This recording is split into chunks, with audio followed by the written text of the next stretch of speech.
So equilibrium reaction is actually rate of forward reaction equal rate of backward reaction. But whenever we do some changes in concentration of reactants and products, temperature and pressure, the position of the equilibrium shift can be changed. In forward reaction, it can be more, backward reaction can be slower. Or forward reaction will be slower and backward reaction will be faster. So this type of changes in the shifting of the position of equilibrium can be done by using three factors. One is effect of concentration. Second one is effect of temperature. And third one is effect of pressure. Effect of pressure. So by changing these three factors, we can change the equilibrium position. Let us discuss about first one, effect of concentration. Effect of concentration. Hello?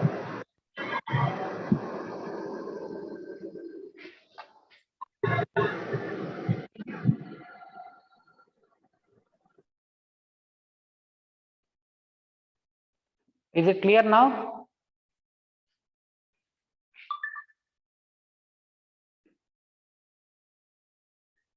Is it clear? Okay.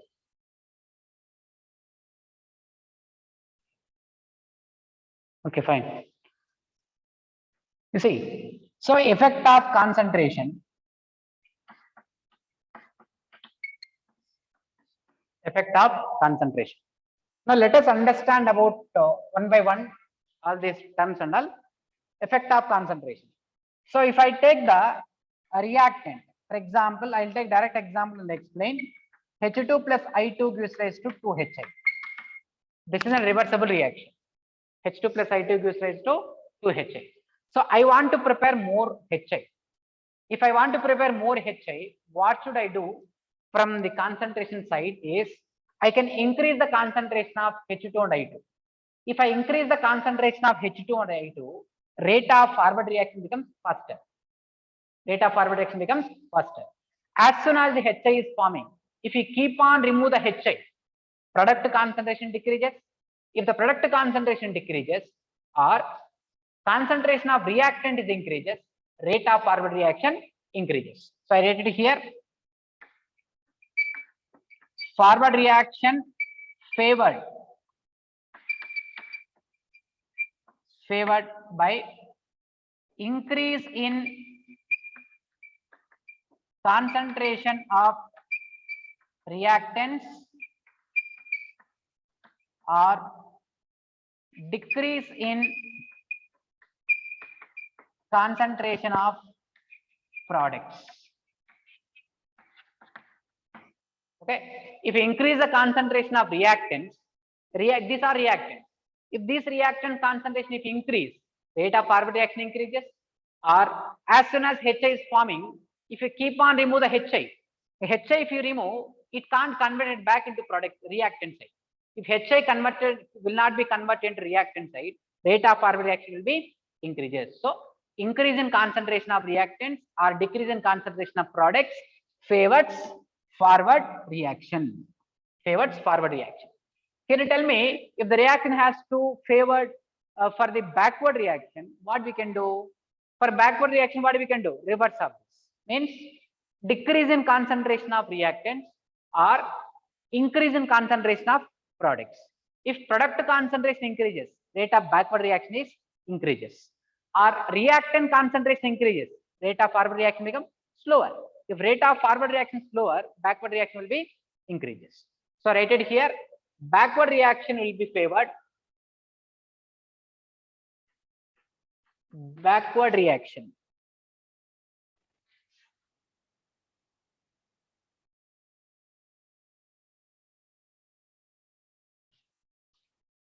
So backward reaction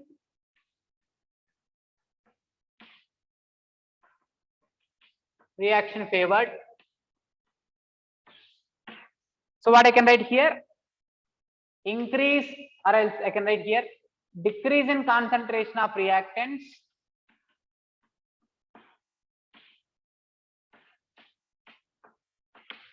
or increase in concentration of products.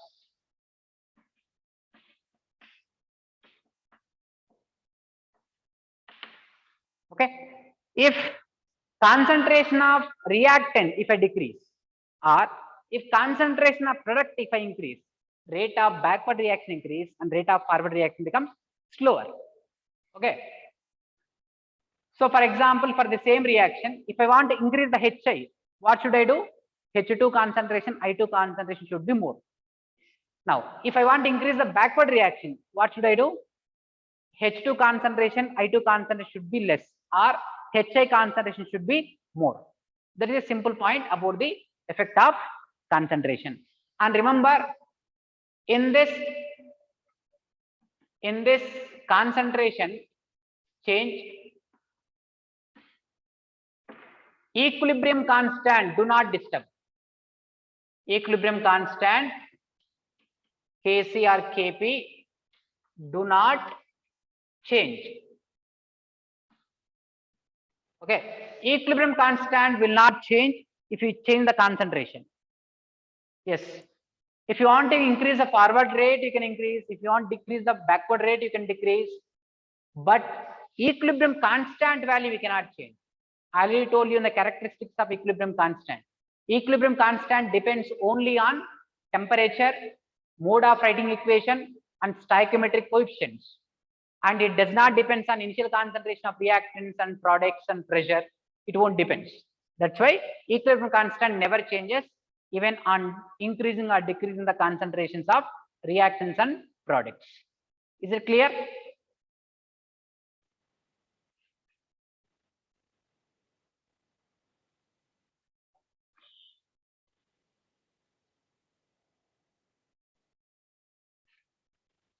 Now, second one is effect of temperature. Effect of temperature.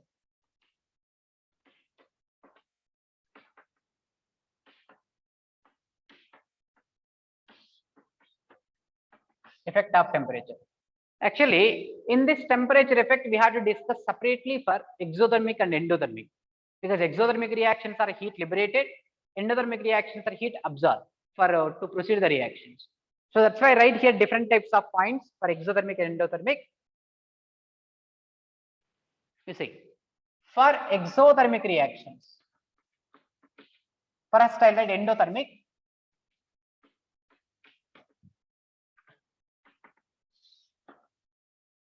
For endothermic reactions, actually endothermic reactions are what? A molecule to proceed into the forward reaction or to complete the reaction, they need to absorb some energy. They will absorb energy, convert in the form of products. So when they are required energy, endothermic reactions are required energy. So we are increasing the temperature. Suppose if I increase the temperature in the form of energy, forward reaction will be further increased. Okay, so temperature increases, forward reaction will be increases. Forward reaction increases.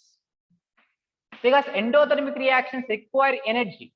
So we are giving temperature in the form of energy so that forward reaction will be increases.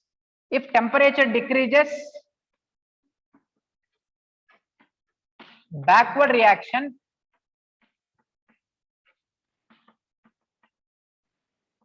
it proceeds towards forward reaction. I write in the like this. When temperature increases, rate of forward reaction increases. Rate of forward reaction increases. So if I decrease the temperature, rate of backward reaction increases. Rate of backward reaction increases. Okay, so as I told you, equilibrium constant depends on temperature. In this temperature effect, equilibrium constant will changes. It will not remain same. So how it changes, you see. So for this, on increasing the temperature, so I write it here, equilibrium constant increases. equilibrium constant increases, and here equilibrium constant decreases.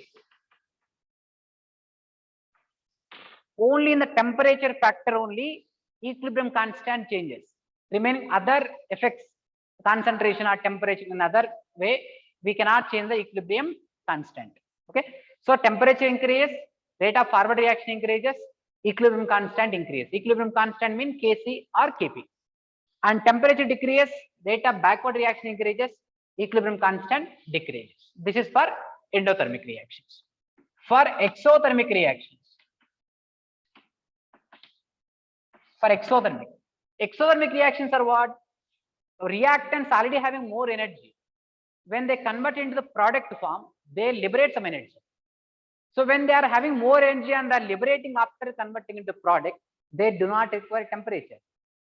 They do not require temperature to proceed the reaction. Further, if you give the temperature, what happens? They proceed in the backward direction instead of forward. So I write it here. Temperature increases, rate of backward reaction increases.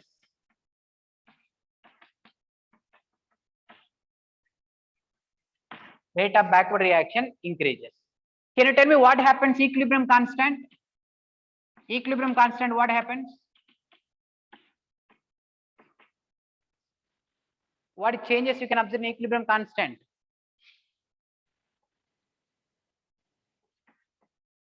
Equilibrium constant will be decreases. Yes, equilibrium constant becomes decreases. So when temperature decreases, easily it can proceed forward direction. Okay, so rate of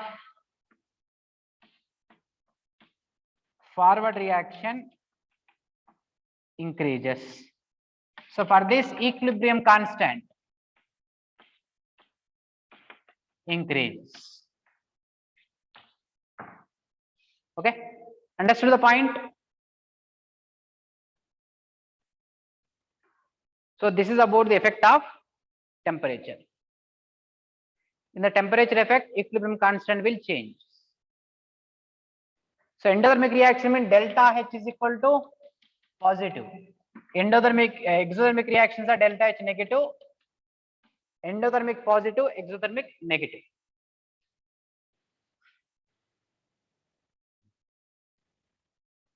I'll tell you examples after completion of this complete concept. Okay, let me complete effect of pressure also.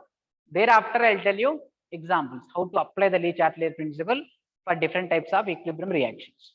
Is it over? Have you written?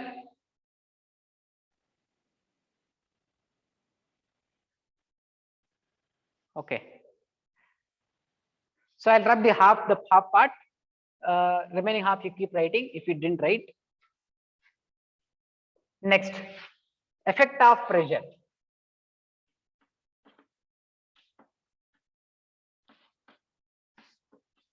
Effect of pressure. So pressure, we cannot say directly increasing pressure, reaction proceeds forward direction, decreasing pressure, reaction proceeds backward direction. So we cannot say directly conclusion for pressure, because pressure if you increase, reaction proceeds in a direction where number of moles are decreases. Okay, so that depends on the reaction, depends on delta N value. Okay, so I'll write the point first. So here there are 3 points are there. On increase in pressure,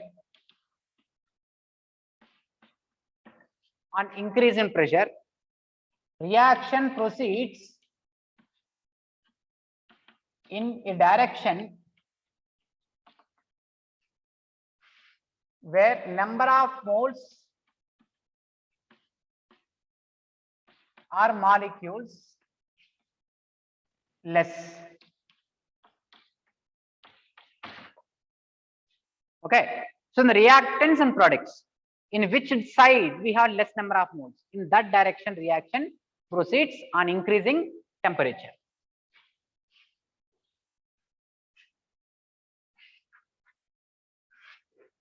So this is, we are talking about delta N not equal to 0. We are discussing about when delta n not is equal to 0. Okay.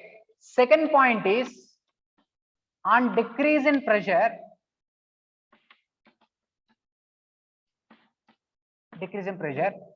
reaction proceeds in a direction where number of moles or molecules are more.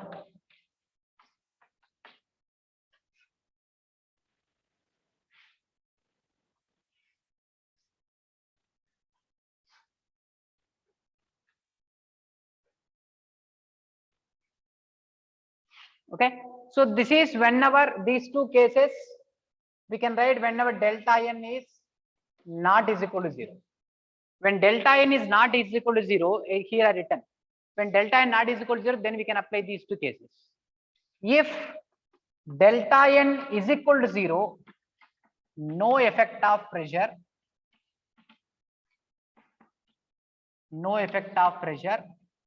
on equilibrium position.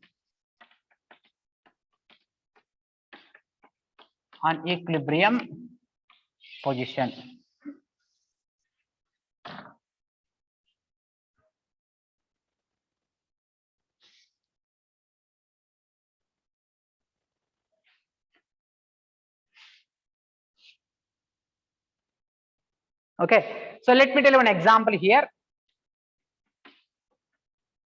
PCl5 convert into PCl3 plus Cl2. Give an example.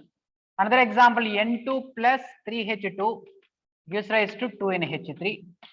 And next example, H2 plus I2 gives rise to 2HI. So I have taken three reactions. This first reaction A, this is B, this is C. Okay, three reactions I take. Now, so here what I will do is, I will increase the pressure for this. If I increase the pressure. So if I increase the pressure, what happens for this reaction? Forward or backward for this?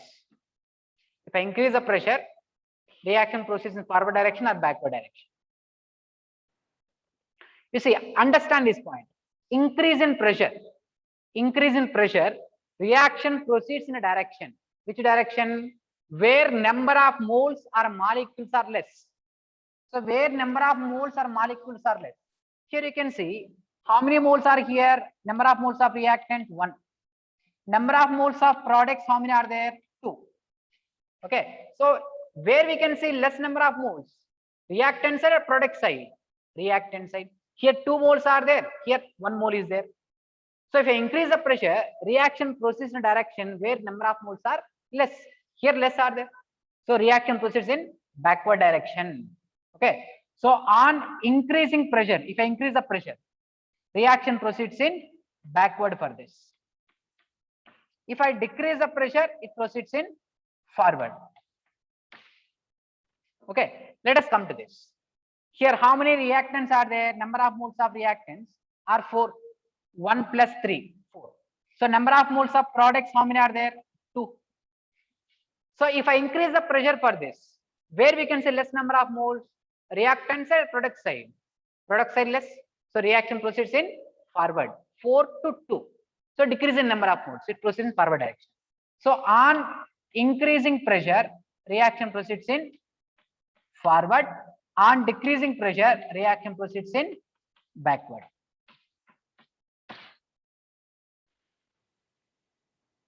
Is it clear?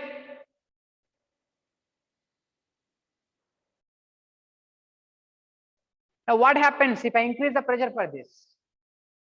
For third reaction, no effect of pressure, because you can see number of moles of reactants, how many are there? How many moles of reactants? 1 H2, 1 I2, 0. So how many moles of products? 2. Sorry. So here 2 moles are there, 2 molecules are there, here 2 molecules are there. When 2 molecules are there, delta n is equal to what? Number of moles of gaseous products minus number of moles of gaseous reactants, 2 minus 2, 0. When delta n is equal to 0, no effect of pressure. So both side number of moles are same. Which direction it proceeds? Neither direction contain less number of moles, so it won't proceed any further direction. No effect of pressure. Understood? When delta n is equal to 0, no effect of pressure on equilibrium position. When delta n not is equal to 0, increasing pressure, reaction proceeds in a direction where number of moles are less. If you decrease the pressure, reaction proceeds in a direction where number of moles are more. Okay? Understood the concept?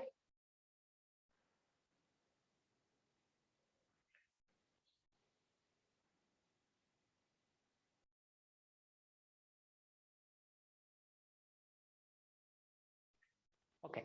So next,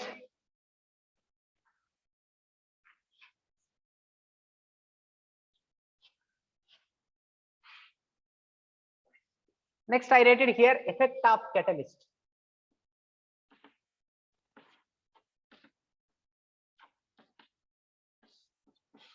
Effect of catalyst. Actually, effect of catalyst, if you observe, reaction can be converted into first. Actually, what we think is reactants are directly converted into products, but reactants will not be directly converted into products. This is forward and this is backward. Reactant will not be directly converted into products. If you take the reaction coordinate versus potential energy. If you take graph reaction coordinate versus potential energy, reactants are first converted into transition state. This is said to be transition state. What is that? Transition state. Any reactant, this is reactant. Reactants are combined together. First, it can form transition state. After forming transition state, it can form the product. Now, this height, whatever we are seeing, this height is said to be activation energy. What is that? Activation energy. Okay. So, if reaction is normally carried out, the activation energy height will be very high. Suppose if the same reaction carried out in the presence of catalyst. Now I'll add the catalyst for this. What I'll do, I'll add catalyst. If I add catalyst for this, what happens is reactants will form the transition state at the lower activation energy height. Then it can form the products. The height of the activation energy will be decreases. When the height of the activation energy will be decreases, reactant can easily cross this transition state, can be converted into products very much easily. So this is height of activation energy, EA, activation energy with catalyst. Activation energy with catalyst. With catalyst. So this is potential energy. Okay. So if I take the catalyst, height of activation energy, this is the height. This is the height of activation energy. This height will be decreases. When height of the activation energy decreases, reactants can easily convert into transition state. It won't take much time to convert into transition state. It takes very much less time to convert into transition state. Thereafter, it can convert into products more easily. So that's why when we add the catalyst, rate of forward reaction increases, rate of backward reaction increases. Understood? So forward reaction is to speed go, backward reaction aste speed go. That's why rate of forward reaction, rate of backward reaction, speed only change baralla. We don't observe any change in the rate of forward reaction. Sorry, equilibrium position change baralla. The speed of forward reaction and speed of backward reaction will be increases, and there is no change in the position of the equilibrium. So catalyst increases rate of forward reaction and backward reaction by decreasing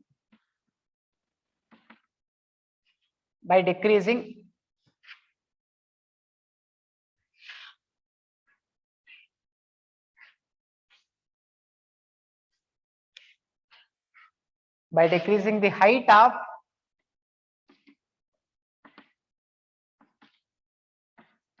activation energy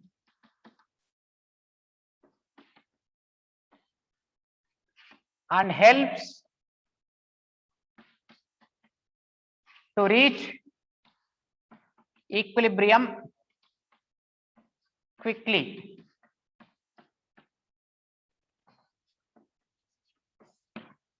So just equilibrium, catalyst will allow the equilibrium reaction to attain that position very much faster. That's it. Rate of forward reaction increases, rate of backward reaction increases. So if rate of forward reaction increases, rate of backward reaction, there is no change in the position of equilibrium. That's why I can write here, no change in position of equilibrium on addition of catalyst.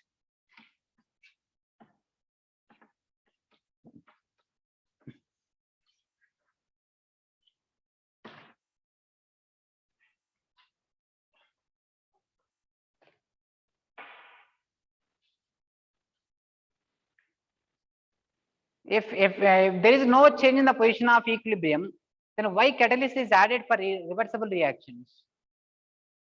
Why catalyst is added for reversible reactions?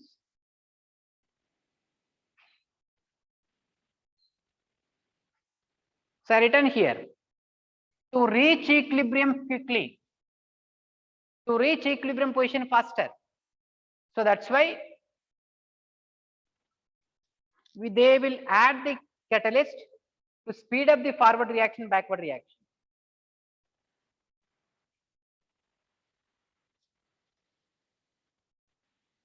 Understood?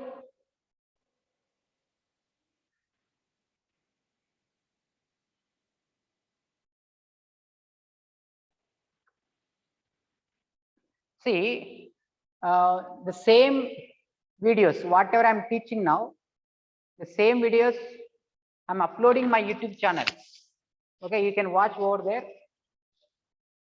Okay, so if you have any doubts, you can watch again them, you can clarify your doubts. Okay, I'll upload next week. All these videos I'm recording, I'll upload. You can watch them. Okay.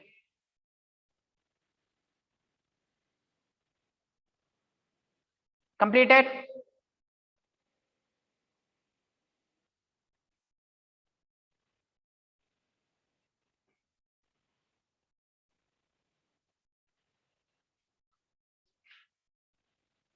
Okay. Now let me tell you some examples here. We'll discuss some examples.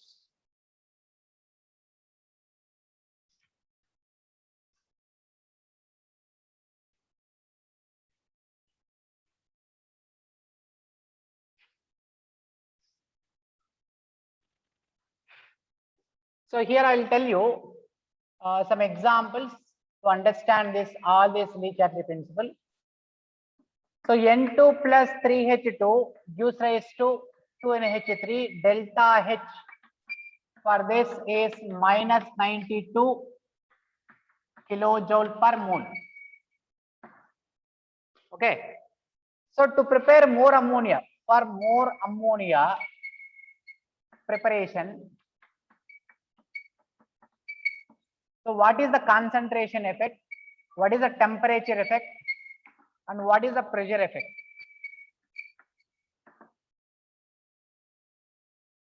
You see, so as here, if you want to prepare more ammonia, rate of forward reaction should increase. When rate of forward reaction increase, we can able to prepare more ammonia. So to increase the forward reaction, what are the conditions? Concentration of N2 and H2 must be increased. We can increase the concentration of N2 and H2. If I increase the concentration of N2 and H2, I can increase the ammonia product concentration. And what is the temperature effect? So how the temperature should be? Yes, it is exothermic reaction. Delta H is negative. For exothermic reaction, temperature should be low. Low temperature. Low temperature. What about pressure? If I want to increase the more ammonia, reaction proceeds to the forward direction. Reaction has to proceed forward direction. If it has to forward direction, number of products are 2. Number of moles of reactants 4. Okay. So here 4 to 2, number of moles will decrease. So pressure should increase.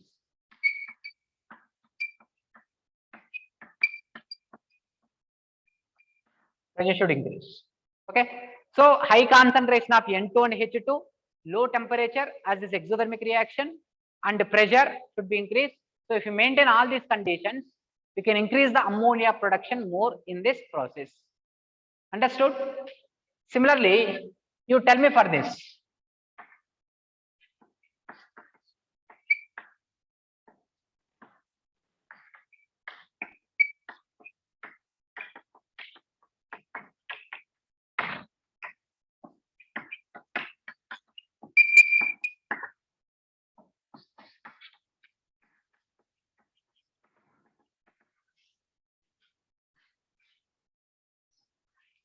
So I written O2 is converted into O3, ozone preparation.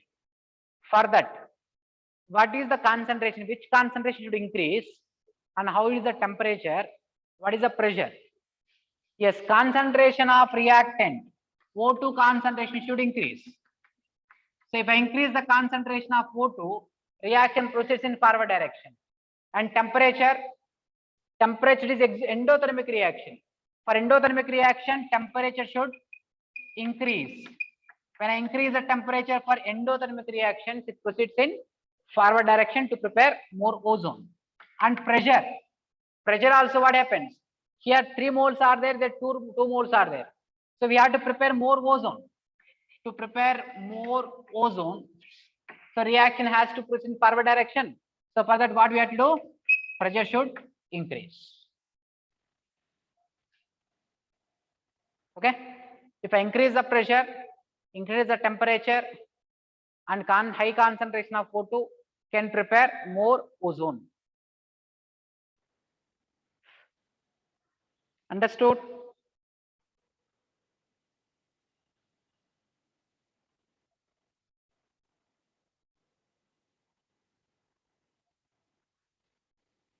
So in this NCERT, I'll tell you one problem. You can solve that.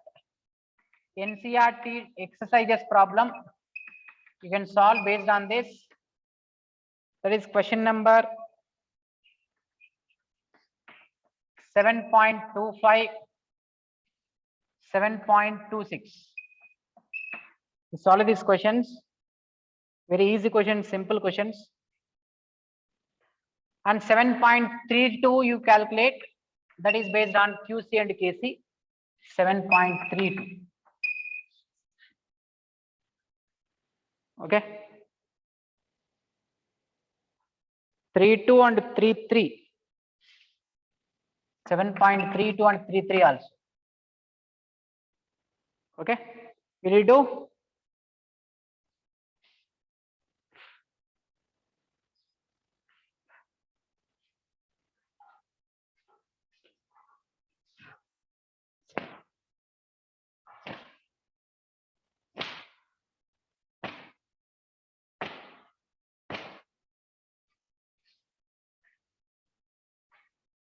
Okay, you practice these questions from NCERT exercises. So these two are based on Lee-Chatelain principle. These two are based on QC, KC. Okay, forward direction, backward direction. That we can able to predict. Okay. So this is about chemical equilibrium.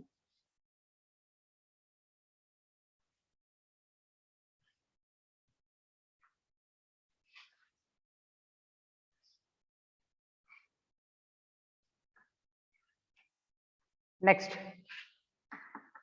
ionic equilibrium.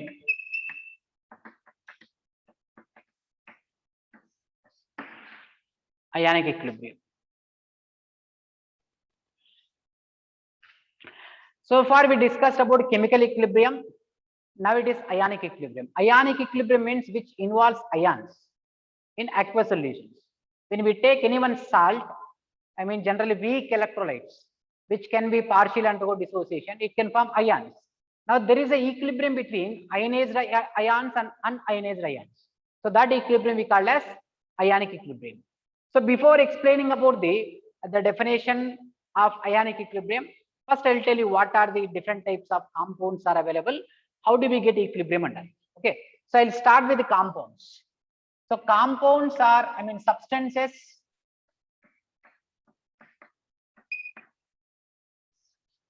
I'll write like this. Substances are classified into two types based on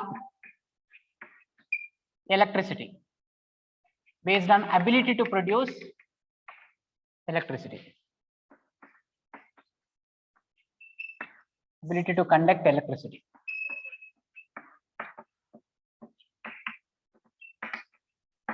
If you see, there are some substances like if you take sodium chloride, when you dissolve sodium chloride into the water, it can produce electricity. Whereas if you dissolve urea, it won't conduct. When you dissolve HCl, it can conduct. When you dissolve glucose, it won't conduct. When you dissolve NaOH, it will conduct. When you dissolve any amino acids, it won't conduct. Sucrose and all, they won't conduct. So based on ability to conduct electricity, substances are classified into two categories mainly. One is electrolytes, another one is non-electrolytes. Okay, so I write it here. Substances classified into two categories. One is electrolytes. Second one is non-electrolytes.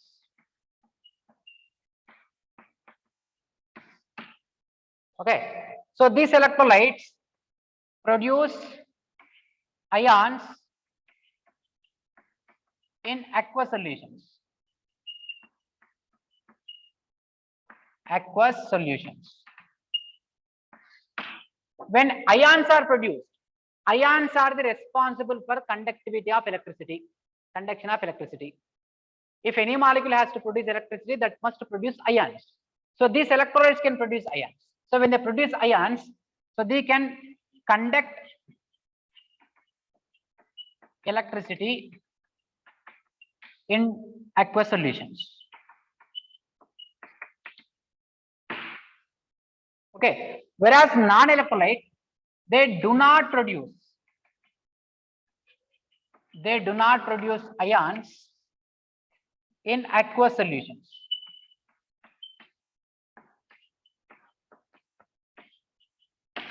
Okay, they will not able to produce ions in aqueous solutions, and these do not conduct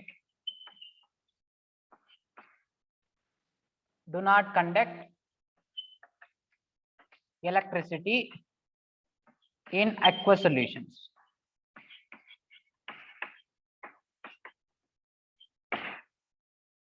Okay,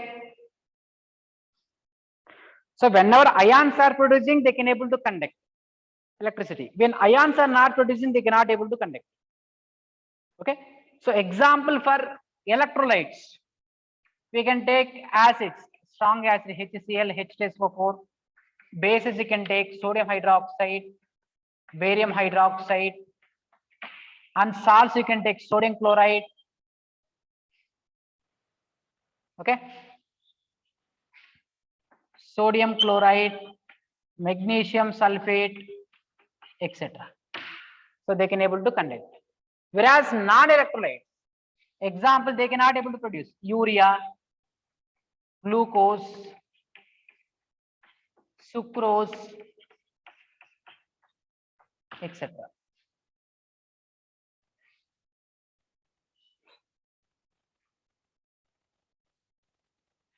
Are you getting? ಅರ್ಥ ಆಗ್ತಿದೆಯಾ?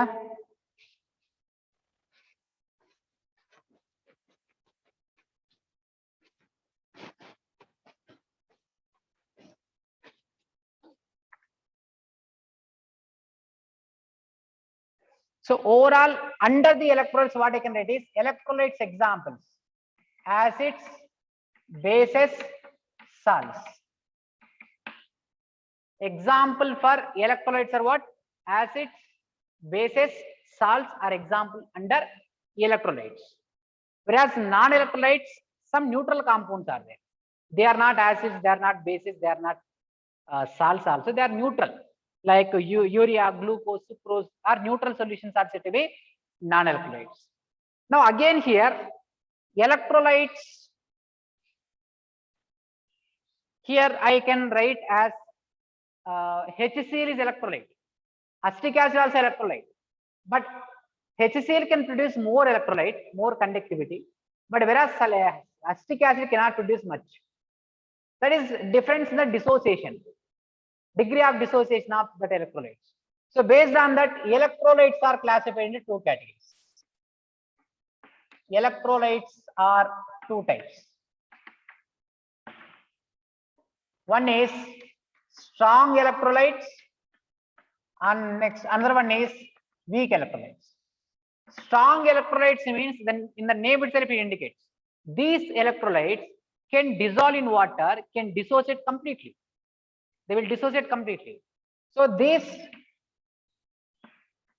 dissociates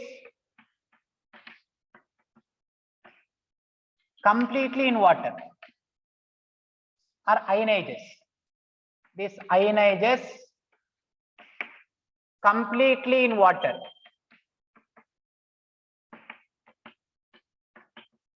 So for this, degree of dissociation is 100%. What is alpha?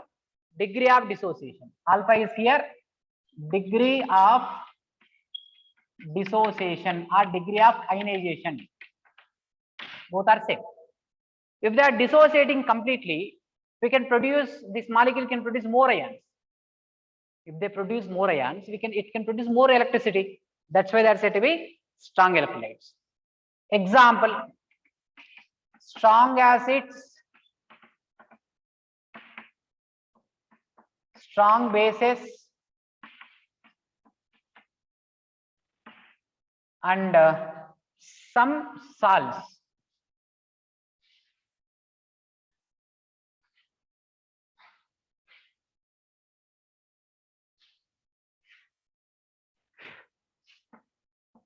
Soluble salts. Okay, strong acids. Example, HCl, H2SO4, HNO3, HClO4. Okay, all these are what? Strong acids. Strong bases, NaOH, KOH, barium hydroxide. These are strong bases. Soluble salts, which can able to solve in water: sodium chloride, magnesium chloride, calcium sulfate. Okay, and barium, calcium sulfate, etc. So these are different types of KOH. You can write KCl. Sulfates a little bit less soluble. I can write chlorides only. Okay, chlorides, bromides you can take. All these are strong. All these substances, they can dissociate completely. For example, HCl can be dissociated H plus and Cl minus. Alpha is 100%. It is completely dissociated into ions. Whereas if you take NaOH in water, I'm talking in water, aqueous, in water, Na plus aqueous, OH minus aqueous. So this is also alpha is equal to 100%. When they dissociate completely in water, they are said to be strong electrolytes.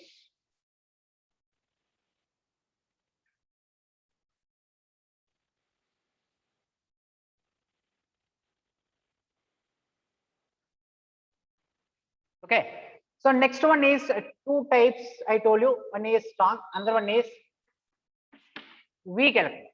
Weak electrolytes, these dissociate partially. These dissociate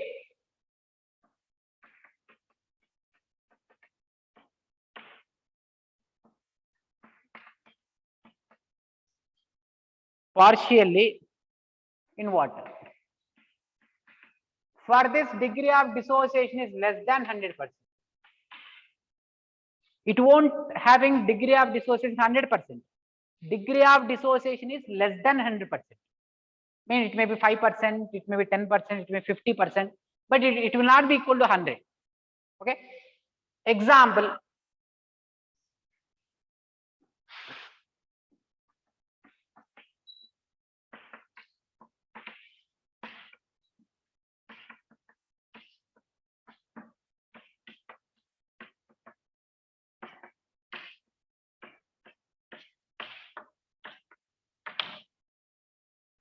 Examples, what we can write? Yes, acetic acid, correct. So weak acids, weak bases, and sparingly soluble salts. Sparingly soluble salts, and they are little bit soluble into the water. That type of compounds also weak electrolytes.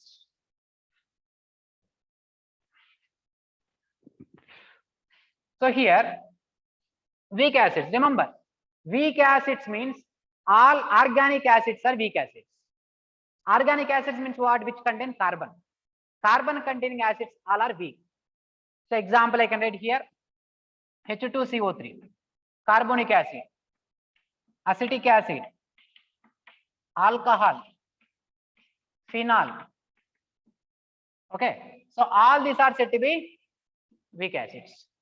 And HF, some compounds also there like HF, HClO.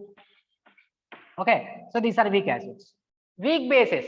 Weak bases compounds, here I can write NH4OH, ammonium hydroxide. This is called as ammonium hydroxide. All organic bases are weak bases.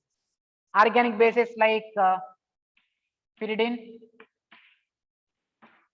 Okay, pyridine amines, RNH2, and aluminum hydroxide. Okay, so etc. So these are weak bases.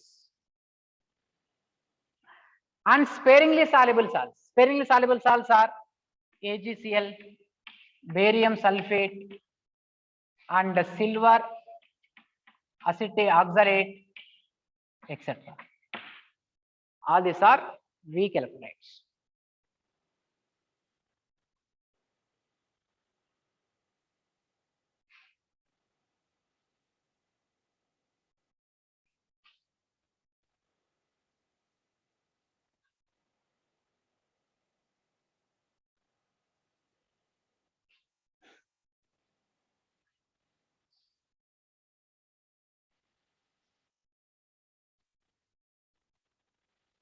Okay. So now here, if you observe, weak acids, weak bases are sparingly soluble salts. I told you they are less conductive. They can produce less conductive. If I take acetic acid, it's a weak acid. So it can dissociate into acetate ion plus H plus. These are ionized ions. Ionized ions. Acetic acid can be ionized into acetate and H plus. But after dissociating into acetate and H plus, as the degree of dissociation is less than 100%, all acetic acid molecule cannot dissociate into acetate and H plus. This acetate ion H plus will combine again, converted back into acetic acid. So this is said to be unionized. Unionized. Unionized molecule convert into ionized. Ionized molecule again recombine, it can form unionized. So like this, we can observe one kind of equilibrium in this. This type of equilibrium which exists between the weak electrolytes, all weak electrolytes, that may be weak acid, that may be weak base, that may be sparingly soluble salt. Between all weak electrolytes, we can able to identify this type of equilibrium. This equilibrium exists between ionized ions and unionized ions is said to be ionic equilibrium. That is called as ionic equilibrium. In case of strong electrolytes, we can't observe. For example, if I take HCl, only forward reaction. We don't write backward here. Only HCl molecule converted into H plus and Cl minus. This will not recombine, it cannot form HCl back again. This is only forward. But here it is a reversible. Here we can exist we can write equilibrium. So Here you can write one point. So write definition here. Equilibrium is established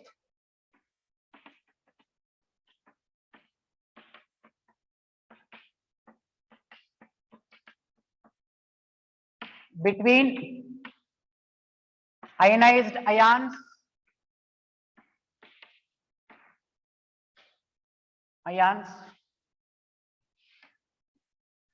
and unionized ions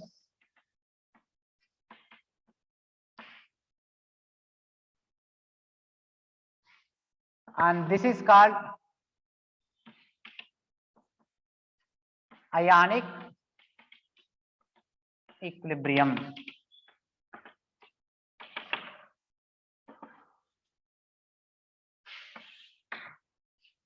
Ionic equilibrium is established in which type of electrolytes?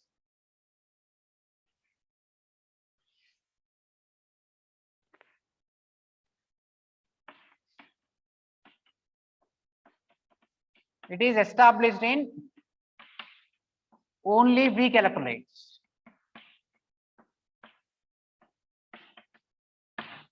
Established in weak electrolytes. It is also dynamic equilibrium.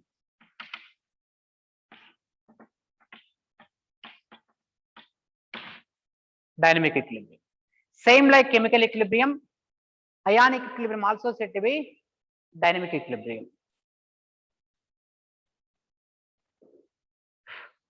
Okay, so one small note you write, that is conductive and conductance directly proportional to number of ions. In conductor means electricity. So which can produce more electricity, like that you may get questions. So example here, HCl, H2SO4 and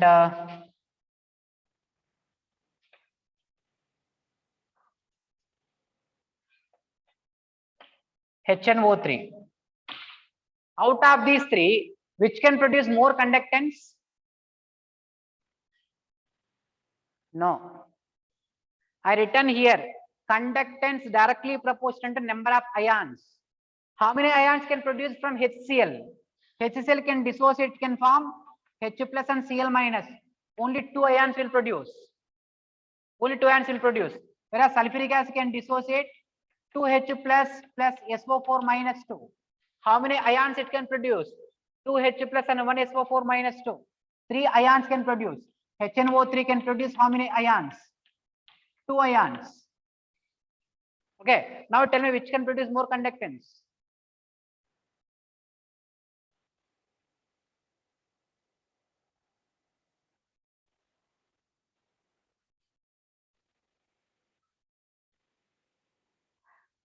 See, the conductance I am telling directly proportional to number of ions. HCl can produce 2 ions, sulfuric acid can produce 3 ions, HNO3 can produce again 2 ions. So which will produce more conductance? Sulfuric acid. So remember this point. Sometimes you may get questions based on this. Conductance directly proportional to number of ions. As the number of ions increases, conductance always increases. Understood? Understood today's class? Okay. Okay, next class I'll continue. Enough for today. I'll continue next class. You keep reading these points. Okay. Thank you. Thank you, sir. Okay, sir.